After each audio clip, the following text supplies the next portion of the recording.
Olá pessoal, tudo bem? Hoje é dia 11 de abril e eu vou trazer para vocês aqui hoje um assunto bem legal no Memória Capixaba, daqueles assuntos que a gente gosta de trazer aqui para os nossos colegas, né? Que é o afundamento do Titanic em 1912, né? No dia 15 de abril. E a gente vai trazer agora, aqui no Memória Capixaba, as impressões que os capixabas tiveram acerca desse acidente, né? Claro, a repercussão se deu no Rio de Janeiro, por conta do Rio ser a capital do Brasil, né? E existirem muitos negócios entre o Brasil e os Estados Unidos, especialmente em Nova York, né? E os jornais dizem algo que eu vou ler para vocês, várias impressões, né? O RMS Titanic foi um navio transatlântico da classe Olympic, operado pela White Star Line, construído nos estaleiros da Harland and Wolff em Belfast, na Irlanda do Norte. E na noite do dia 14 de abril de 1912, durante sua viagem inaugural, olha só, né? Saiu de Southampton, na Inglaterra, para Nova York, e chocou-se contra um iceberg no Atlântico Norte e afundou 2 horas e 40 minutos depois, na madrugada do dia 14 para 15 de abril de 1912. Foi uma tragédia, né? Que repercute até hoje, né? A verdade é essa. Até o seu lançamento em 1912, ele fora o maior navio de passageiros do mundo. Aí, os jornais do Rio e de Nova York, e também jornais de Londres e de Belfast, trazem as notícias, e elas eram transcritas, traduzidas e transcritas para os jornais do Rio e depois colocadas nos jornais de Vitória, né?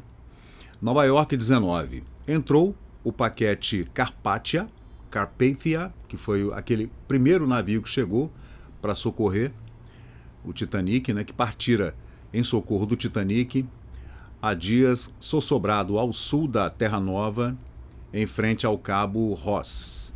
Enorme multidão, avaliada em 200 mil pessoas, correu ao cais, acotovelando-se por todo o litoral a indagar, a prescrutar as causas do desastre, quais os salvos, numa ânsia de inspirar mágoa. O Senado do Estado de Nova York, lá nos Estados Unidos existe Senado Federal e Senados estaduais, né? O Senado do Estado de Nova York nomeou uma comissão para ir a bordo do Carpathia, apresentar as condolências do povo e inquirir do estado dos sobreviventes, para saber como estavam os sobreviventes. O Comitê dos Náufragos forneceu nota à imprensa descrevendo a catástrofe. Foi feito um pequeno comitê de pessoas que sobreviveram ao naufrágio, né, para contar para a imprensa o que realmente aconteceu durante o afundamento do Titanic. Disse a referida nota que o incidente deu-se por volta das 11h30 da noite, reinando frio intenso. Imediatamente, os passageiros se muniram de salva-vidas, sendo também postos em condições de servir aos escaleres existentes a bordo em número deficiente. Não havia barcos salva-vidas suficientes. Isso é uma história, né, que todo mundo conhece muito bem, né?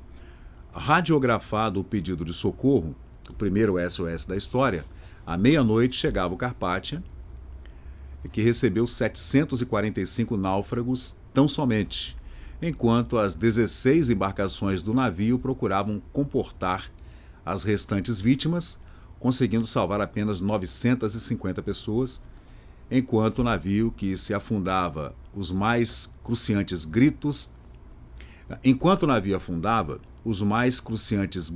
os pedidos mais pungentes partiam, ecoando pela vastidão dos mares e diminuindo pouco a pouco até deixarem de ser ouvidos pelo afastamento do transatlântico salvador, o Carpathia. Chegam os sobreviventes do Titanic.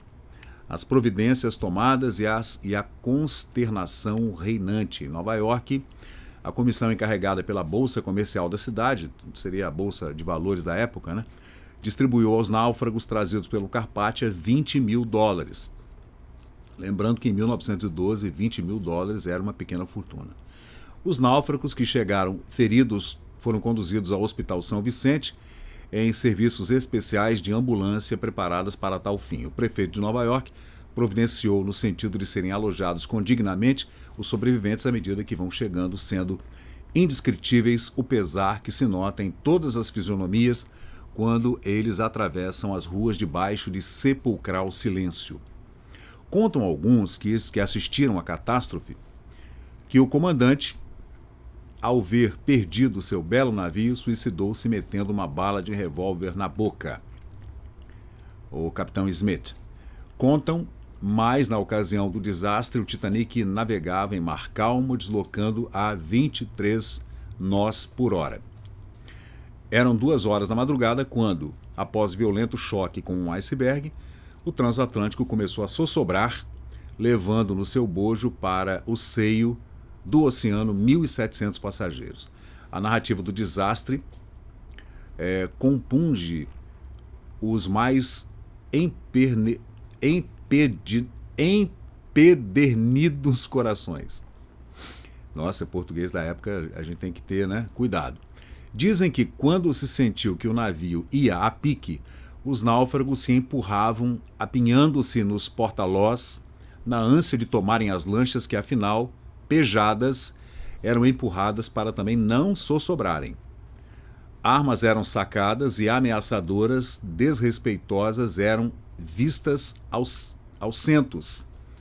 Né? Teve gente que sacou a arma para poder entrar nos botes salva-vidas, ameaçando a vida de quem os impedisse.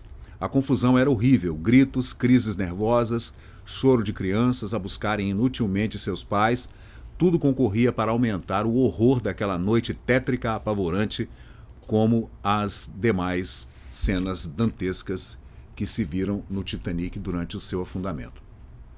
Triste, né, gente? Mas foi realmente o que aconteceu na madrugada do dia 15, e aqui estão, né, alguns dos relatos da época, e por curiosidade eu também coloquei aqui os filmes, né, porque logo em seguida Hollywood tratou de fazer filmes, né? Então esses filmes foram muito divulgados ali na primeira metade do século XX, né? Filmes mesmo, né, com atores e tudo. Então aqui tem essa pesquisa que eu fiz já tem algum tempo, foi logo no começo do Memória Capixaba, uns 10 ou 11 anos atrás, com todo o noticiário que nós podemos resgatar na Biblioteca Nacional, do afundamento do Titanic, inclusive com a última foto, eu coloquei aqui a última foto. Você vê que nessa época, no Memória Capixaba, eu ainda não fazia um redimensionamento, né, desses recortes, né? Mas tá aí, gente. Esse é o Memória Capixaba, eu sou Fábio Pirajá, e a gente se vê numa próxima oportunidade. Valeu, obrigado, até lá.